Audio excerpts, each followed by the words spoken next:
5 pelajaran Napoli 1-1 Inter Milan, babak pertama disesali, babak kedua berapi-api. Inter Milan berbagi 1 poin dengan Napoli pada laga pekan ke-25 Serie A musim 2021-2022. Bermain di Stadion Diego Armando Maradona, Minggu, 13 Februari 2022, dini hari WIB, kedua tim bermain imbang 1-1. Napoli unggul lebih dulu dari gol yang dicetak Lorenzo Insigne lewat titik putih pada menit ke-7. Lalu, Inter menyamakan skor melalui gol Edin Dzeko pada awal babak kedua. Hasil ini membuat persaingan Scudetto makin terbuka. Inter masih di puncak klasemen dengan 54 poin, unggul 1 poin dari Napoli di posisi kedua. Persaingan antara kedua tim sangat terbuka dengan kondisi tersebut. Lantas, pelajaran apa saja yang bisa dipetik dari duel Napoli versus Inter Milan? Simak di bawah ini ya Bolaneters. Asisten pelatih Inter Milan, Massimiliano Farris, mengakui bahwa timnya tampil buruk pada babak pertama. Kami punya beberapa hal yang disesali pada babak pertama, kata Farris. Selain tertinggal 1 gol, performa Inter pada babak pertama memang tak cukup menjanjikan. Dari banyak aspek, Inter kesulitan meladeni Napoli. Inter hanya melepas 3 shots pada babak pertama. Sementara, Napoli melakukan hingga 8 kali. Napoli juga lebih unggul dalam penguasaan bola dengan 52 berbanding 48% dari Inter Milan. Berbeda dengan babak pertama, Farris merasa cukup puas dengan kinerja Inter pada babak kedua. Para pemain memberi respon dengan cukup bagus.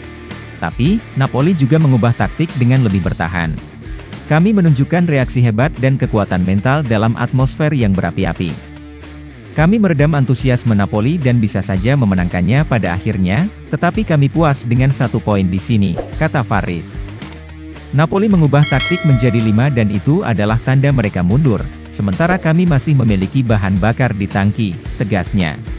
Stefan De Vrij tidak tampil maksimal, terutama pada babak pertama.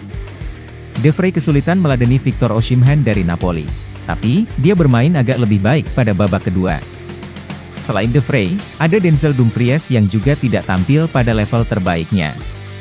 Rencana kami adalah mendorong salah satu bek sayap ke depan secara bergantian, tetapi Denzel Dumfries mengalami kesulitan dengan Insigne pada lajurnya, kata Massimiliano Farris. Paling tidak, ada 2 kerugian bagi Napoli. Pertama, gagal mendapat 3 poin. Status mereka adalah tuan rumah dan mendapat 3 poin bakal terasa sangat manis. Kedua, Napoli mendapat kabar buruk karena ada 2 pemain cedera. Matteo Politano dan Stanislav Lobotka harus mengakhiri laga lebih cepat. Politano adalah pemain yang vital bagi Napoli. Dari 25 laga di Serie A, pemain 28 tahun telah tampil sebanyak 23 kali.